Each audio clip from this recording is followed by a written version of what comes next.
Sometimes we all need a motivation makeover.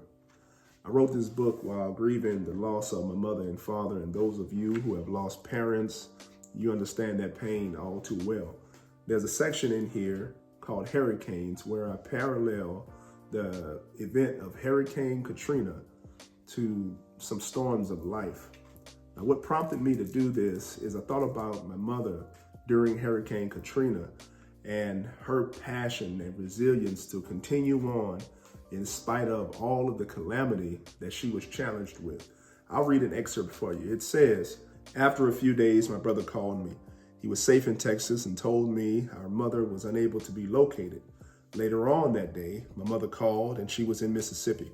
After being at work for some time in New Orleans, her job moved her via helicopter to Mississippi. I asked, 'How did you manage to work through all of this and keep high spirits?' She said, 'Son, I maintained.'" And those three words truly helped me through some very tough times in life. Now, for me, maintaining does two things. Number one, it helps us to remain steadfast. And the second thing it does is maintaining will reveal a certain strength in the face of the calamity that you may be challenged with. It shows up in the same room with an equal amount of presence.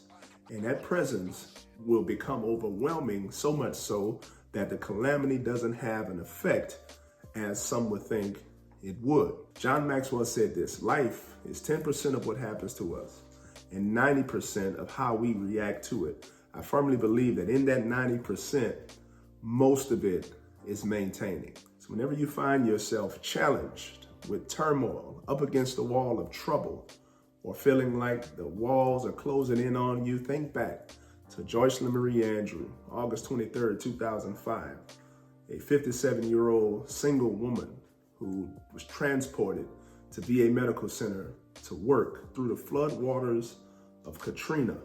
She served veterans. She was a phlebotomist. She drew blood. She served people food, water. After losing everything, not knowing where her own children were, she kept going. She maintained. Dr. Ben Andrew, I hope this helps.